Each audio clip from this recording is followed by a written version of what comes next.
Hello adventurers, and welcome back to my channel. Today we are at the Merriweather Lewis National Historic Site, and we're actually going to be checking out something kind of cool. Now, I've been staying over at the campground, and the campground has been epic. Make sure to check out that video to learn a little bit more about it. However, one of the things that makes this place pretty special is the fact that it is a historic site. And it's not just any historic site, it's tied to the Lewis and Clark expedition. In fact, here we learn that Merriweather Lewis is actually buried on this property in a pioneer cemetery. And beneath this monument, erected under the Legislative Act by the state of Tennessee in 1848, it actually shows that Merriweather Lewis, the captain of the United States Army and private secretary to the president, was actually buried right here. See, it was here that Merriweather Lewis was in a home that's about 230 yards away from here. And at one point in time, whenever he was in that home, his dreams of wonder came to an abrupt end. In fact, that was in 1809 that happened. And it was reported that some nefarious things might have happened that actually came to his ultimate demise. Now, Lewis was on an expedition to actually go to Washington. And in doing so, he had his journals with him filled with all sorts of information, things that he had observed, things that he had planned, things that in his mind were things that would need to be communicated. He also had another piece, a will. In fact, his journey had been so treacherous that at one point in time, Lewis had almost committed suicide, so he thought that this would be needed.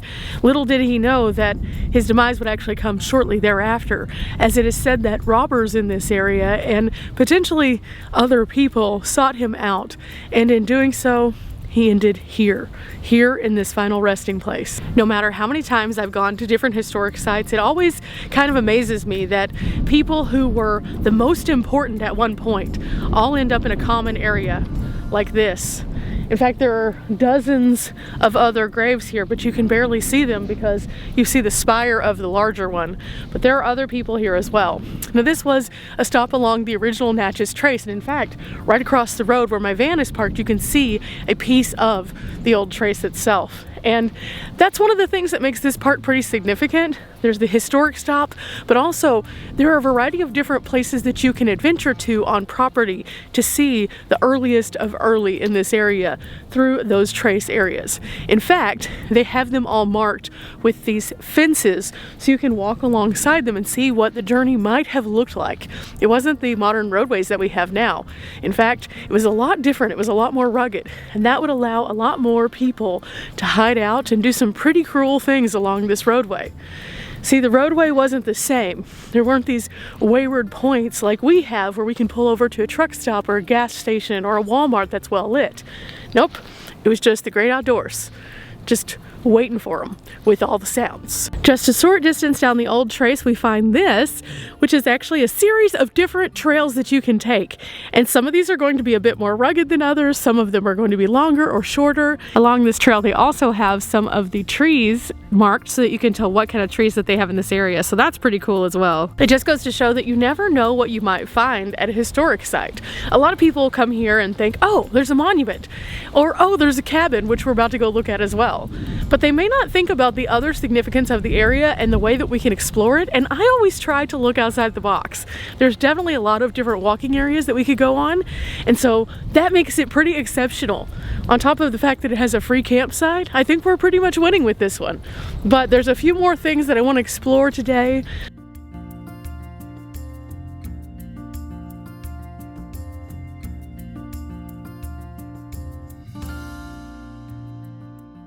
So within the parking lot of the historic site, there are several pull-offs like these, and you can see the monument is actually just like right over there beyond our cars.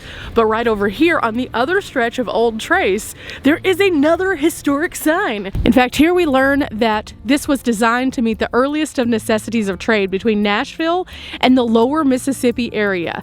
And it has an abiding footprint that is bold and significant, and it has stood the test of time and been a part of numerous engagements, including portions of the Civil War. before. In fact, before Merriweather Lewis met his untimely death, this place had been used for a variety of different things, for people coming up to do trade and to be able to move services or even people.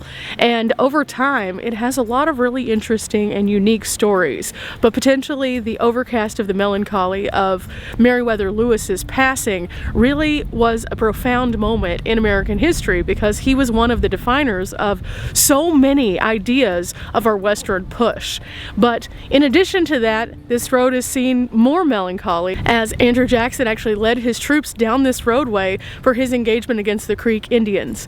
And the stories continue forward, telling different layers of our history and how this one roadway really stood the test of time, but also brought so many joys for some and so many sorrows for others. We have now officially made it to the Grinder House, which was the site and ruins of the Grinder home, which Merriweather Lewis ultimately met his death on the night of October 11th, 1809. Now, if you happen to manage to come here whenever the Grinder home is open, they have a small museum inside that tells you a little bit more about Merriweather Lewis. Today, whenever we're visiting, unfortunately it is not open. However, I have looked into going in there once before, and the information inside was awesome.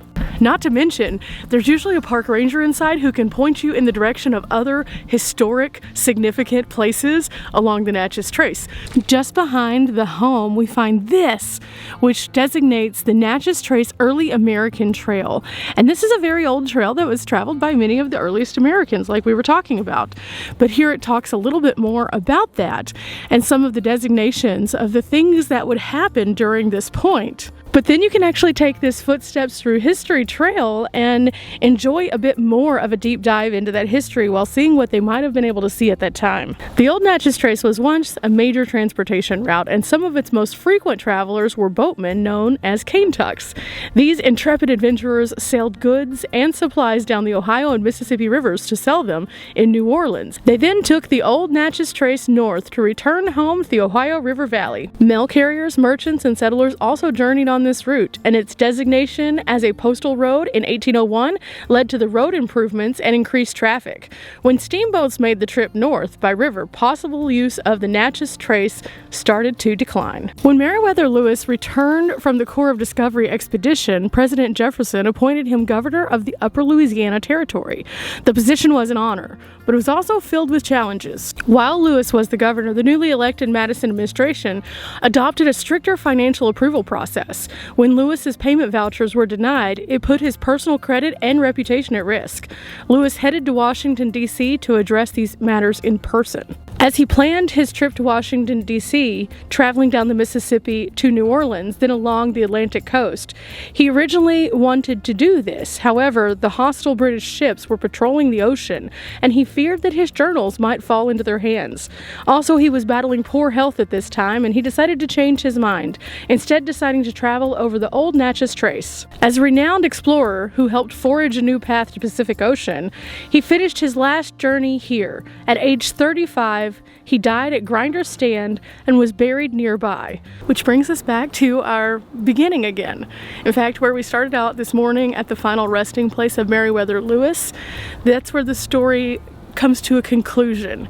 This Footsteps Through History has been amazing and told us all of the context that we needed to better understand this particular location along the Natchez Trace. People have lived in this region for so long because it has a lot of beauty, it has a lot of resources, and it also offers a lot of unique things that we might not find just in any other place.